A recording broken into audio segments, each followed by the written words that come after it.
People who eat the same lunch every day consistently consume fewer calories than people who rotate through different meals, not because they're eating less food, but because of a biological mechanism called sensory-specific satiety that reduces appetite for familiar foods over time. Here's how to use it. Every time you eat a food, your brain reduces the perceived pleasantness of that specific food. The smell, the taste, the texture, all of it becomes slightly less appealing with each exposure. Research published by Maastricht University, covering 128 participants, confirmed that food variety significantly increased consumption in a second course, while eating the same food in the same context did not. The mechanism is straightforward. Variety renews appetite. Familiarity suppresses it. Here is the practical implication. When you sit down to a buffet with 15 options, your brain resets its appetite signal with every new flavor. You keep eating because each new food feels like a fresh start. When you eat the same lunch you ate yesterday and the day before, that reset does not happen. The food is familiar. The pleasantness signal is already dampened. You eat to actual fullness instead of eating past it because the plate keeps being interesting. A review published by Taylor and Francis confirmed this directly. Food eaten in a similar manner, meal after meal, decreases consumption, while cafeteria-style variety reduces the appetite suppression effect and increases weight. The variety that most people assume is healthy, rotating through 15 different lunch options, protein is one of the mechanisms driving overconsumption in people who believe they are eating carefully. Now here's where it gets specifically useful for someone with a desk job and a packed calendar. The average office worker makes dozens of food-related decisions between 9 a.m. and 5 p.m. What to order, whether to grab something from the break room, whether the meal from yesterday counts as healthy enough to repeat. Decision fatigue is real, and food decisions made under cognitive load consistently trend toward higher calorie, higher variety options. The same lunch strategy eliminates those decisions entirely at midday. You are not choosing, you are not browsing, you are not comparing. You built the meal once, you eat it. The cognitive bandwidth you save between 12 p.m. and 1 p.m. is recovered for the rest of the afternoon. This is not a trivial benefit. Research published in JAMA Network Open, a meta-analysis of 29 randomized clinical trials covering 2,485 individuals, found that lower meal frequency and structured eating patterns were directly associated with greater weight loss compared to standard nutritional advice. Structured eating does not just reduce calories, it reduces the number of moments where an unplanned decision can derail the day. So what does this meal actually look like in practice? The goal is a meal that hits 3 criteria: high protein, high volume, and low preparation time. All 3 matter equally. High protein is the non-negotiable. Research from the University of Missouri, a randomized crossover trial published in PMC covering 20 healthy women, found that a high-protein afternoon snack containing 24 grams of protein delayed the onset of hunger by 54 minutes compared to a low-protein snack of identical calories. Dinner was requested at 178 minutes post-snack for the high-protein group versus 124 minutes for the no-snack group. The high-protein lunch is not just about the meal itself, it is about what happens to hunger and snacking for the 4 hours that follow. A separate study published in the British Journal of Nutrition examined the effect of high-protein versus high-carbohydrate equicaloric lunches on subsequent dinner intake in 20 normal-weight women.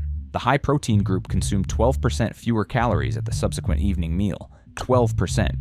Across 5 working days a week, 52 weeks a year, that effect compounds into a meaningful calorie reduction with no active effort required at dinner. High volume means the meal fills the stomach physically, not just calorically.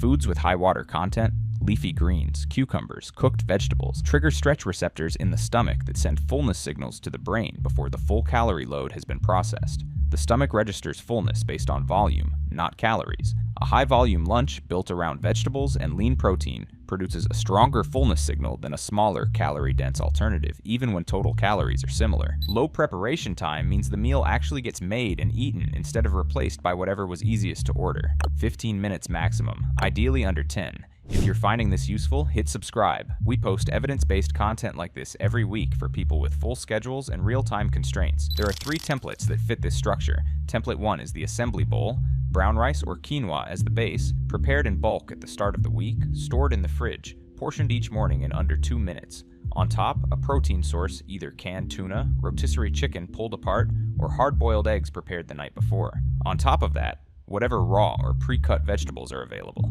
Cherry tomatoes, cucumber slices, pre-washed spinach, a drizzle of olive oil, and a squeeze of lemon. No cooking required at lunchtime. Total preparation, under 5 minutes.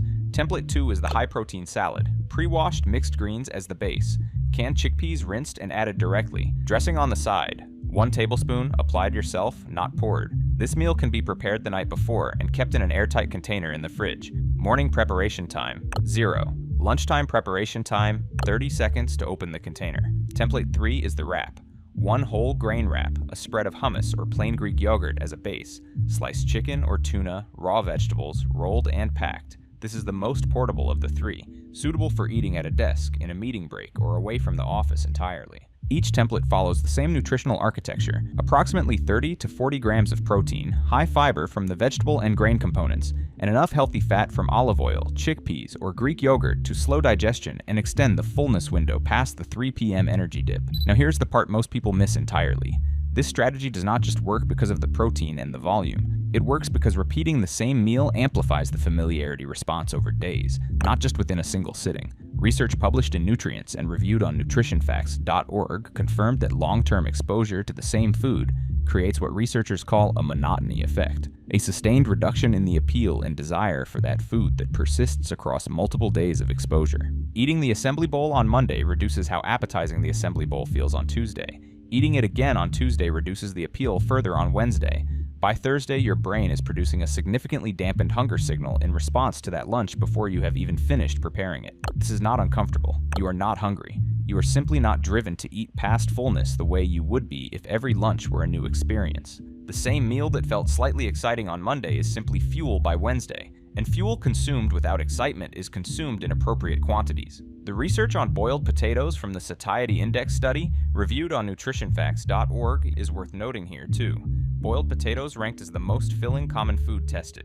240 calories of boiled potato produced greater fullness than the same calories from any other food in the study, including protein sources. Incorporating potato as a base option in the assembly bowl adds a high satiety, low-calorie starch that specifically exploits the monotony effect. The most common concern at this point is boredom, and it has a specific answer. You are not changing the template, you are rotating one element within it. Keep the base the same. Keep the protein category the same.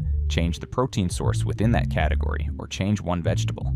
Canned tuna on Monday becomes rotisserie chicken on Wednesday. Cherry tomatoes on Tuesday become cucumber slices on Thursday. The structural architecture of the meal, the macronutrient balance, the volume, the preparation time stays identical. Only the specific flavor rotates slightly. This keeps enough variety to maintain compliance without introducing enough variety to reset the appetite suppression mechanism entirely. The Maastricht University research is clear that variety at the level of food category, switching from a structured bowl to a completely different meal type, increases consumption. Variety at the level of one ingredient within a consistent template does not produce the same effect. The goal is not to eat the same flavor every day for the rest of your life.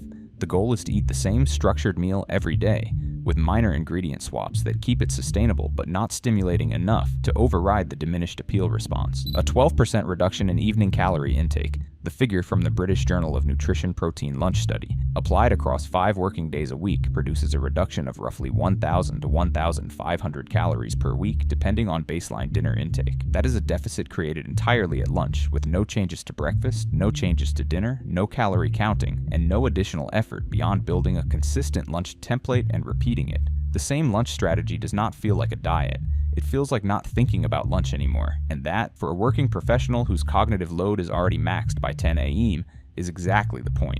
Build the template. Repeat it 5 days a week. Let the biology do the rest. If this gave you something concrete to work with, hit the like button and subscribe. We break down practical, research-backed strategies like this every week for people who do not have time to overhaul their whole routine. There's a related video on the channel covering the grocery list that makes this strategy easy to set up from day one. Link is in the description, and I will see you in the next one.